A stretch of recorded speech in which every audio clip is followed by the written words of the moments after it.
Next question, function F x equal to x raise to the power minus half या 1/√x। Function इस form में define किया हुआ है। फर्स्ट पार्ट में प्रूव करना है कि function F x is not piece wise continuous function in the range X is greater than equal to 0। Second part में F x is exponential order as x tends to infinite. और third part यहाँ पर है कि Laplace transform of x raise to the power minus half comma P is exist और not, और exist कर रहे हैं तो इसकी वैल्यू फाइंड आउट करो। तो यहाँ पर सबसे first piece wise continuous function, इसी का सेकंड नेम क्या बताया था, सेक्शनली कंटिन्यूस फंक्शन। इसकी डेफिनेशन क्लियर होनी चाहिए।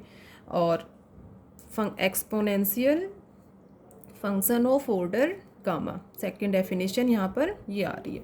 और थर्ड पार्ट में Laplace transform of f x comma p, यहाँ पर एफ एक्स की value x raise to the power minus half comma p है। तो ये तीन पार्ट्स में क्वेश्चन को सॉल्व करोगे।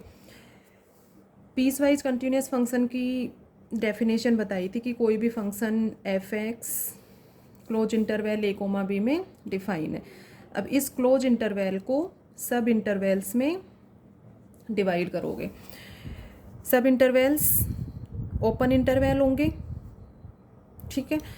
तो इस क्लोज इंटरवल को सब इंटरवल या ओपन इंटरवल्स में डिवाइड करोगे तो फंक्शन इन सभी सब इंटरवल्स में कंटिन्यूस होना चाहिए, और सब इंटरवल्स के जो एंड पॉइंट्स हैं उन पर राइट हैंड लिमिट और लेफ्ट हैंड लिमिट जो है वो एग्जिस्ट करनी चाहिए और फाइनाइट होनी चाहिए। क्या थी definition, the function F x is defined on the close interval A comma B,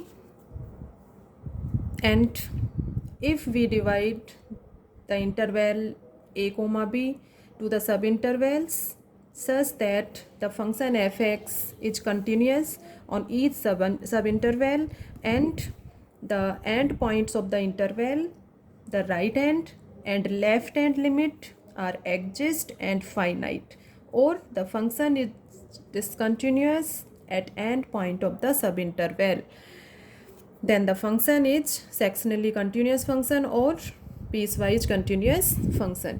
definition अच्छे से बताई थी, इस पर एग्जांपल्स भी सॉल्व करके बताए थे कि किस तरह से फंक्शन को ग्राफ के अकॉर्डिंग देखकर क्लियर बता सकते हो कि फंक्शन जो है वो सेक्शनली कंटिन्यूस फंक्शन है या नहीं है। अब यहाँ पर एक पॉइंट आ रहा है कि जो भी सब इंटरवल हैं उनके एंड पॉइंट्स पर लेफ्ट हैंड लिमिट और राइट हैंड लिमिट एग्जिस्ट करनी चाहिए और फाइनाइट होनी चाहिए।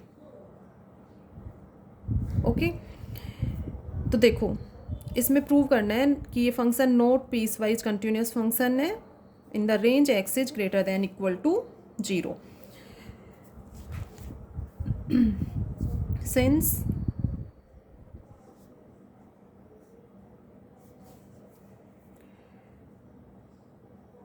right hand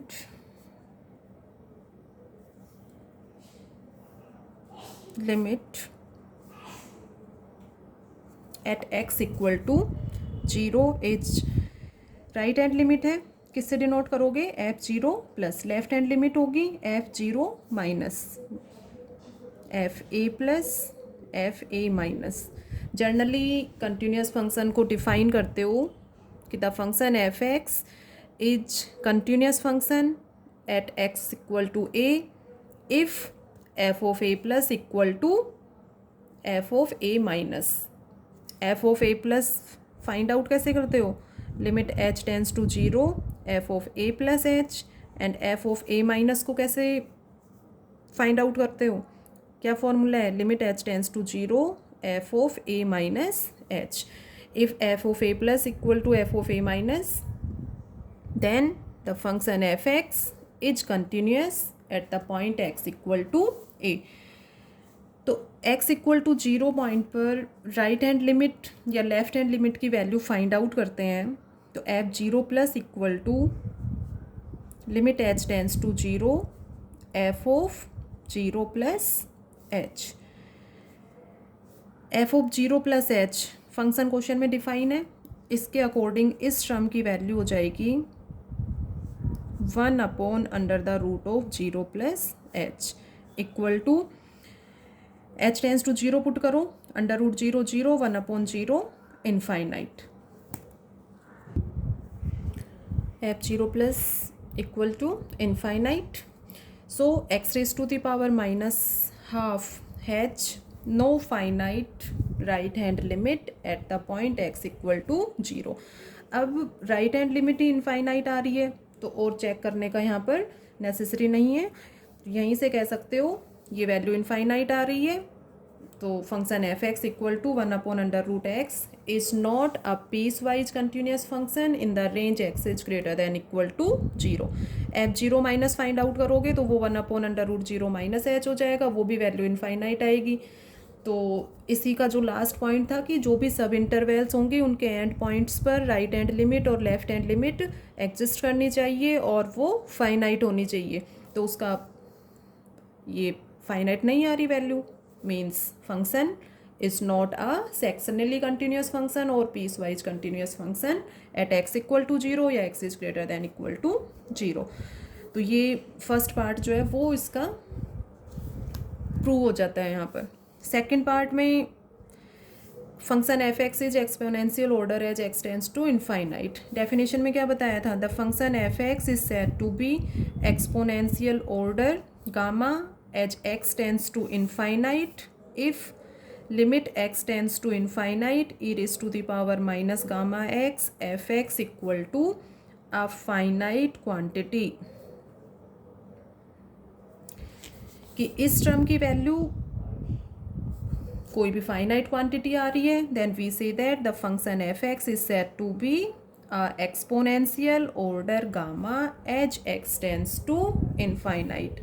So if we find the value of limit x tends to infinite e raised to the power minus gamma x f(x) equal to 1/√x equal to limit x tends to infinite 1/√x e raised to the power gamma x. x tends to infinite put करो, x tends to infinite put करोगे then this value equal to 0 equal to finite quantity. So the function f(x) is an exponential order as x tends to infinite.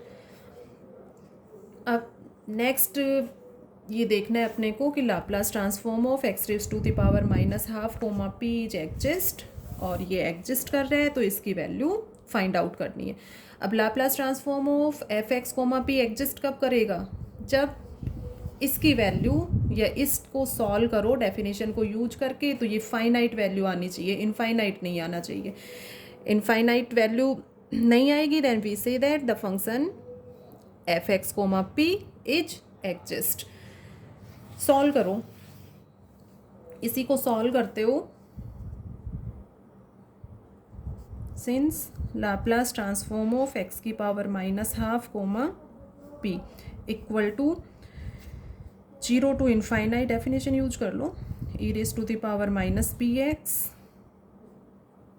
x raised to the power -½ dx. Put करो, integration को solve करना है simply.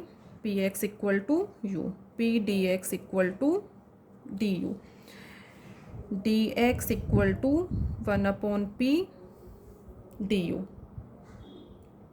Limits देख लो, x tends to 0 then u tends to 0, x tends to infinite then u tends to infinite. तो limit तो दोनों में सेम हो जाएगा 0 to infinite e raise to the power -u.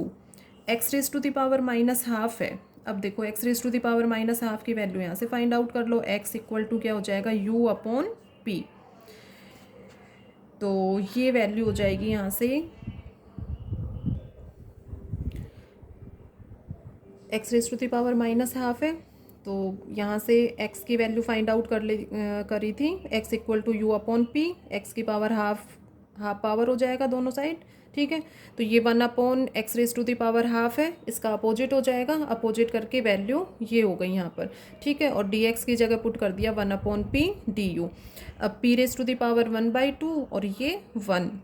ठीक है, तो डिनोमिनेटर में ये हो जाएगा 1 upon under the root of p, p की पावर हाफ डिनोमिनेटर में हो जाएगा, और ये term 0 to infinite e raise to the power minus u and u raise to the power, इसको ऊपर ले जाओ, u raise to the power minus half d you.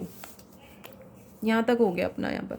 अब देखो यहाँ पर इसको ये एज इट इज़ रहने दो, 0 to infinite e raise to the power minus u, u raise to the power 1 add करो इसमें और 1 सब्ट्रैक्ट कर लो।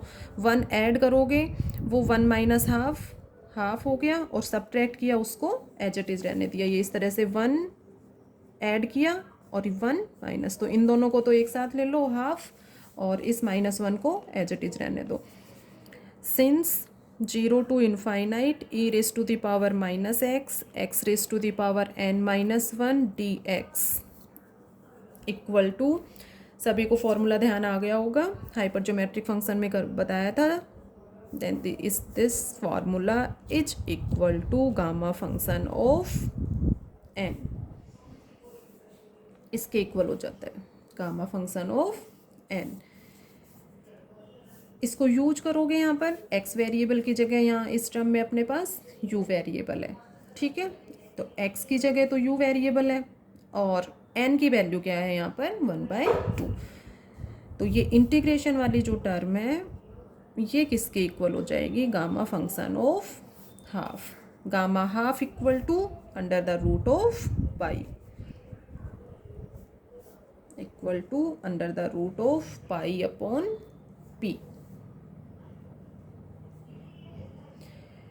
Under root pi upon p है और p is greater than 0, p is greater than 0 होगा, means ये वैल्यू कभी भी इनफाइनाइट नहीं होगी, इसकी वैल्यू इनफाइनाइट नहीं होगी, means Laplace transform of x raise to the power minus half comma p is exist, ठीक है। तो ये वैल्यू फाइनाइट आ रही है, एग्जिस्ट करेगा, और इसकी वैल्यू क्या होगी, under the root of pi upon p. Okay.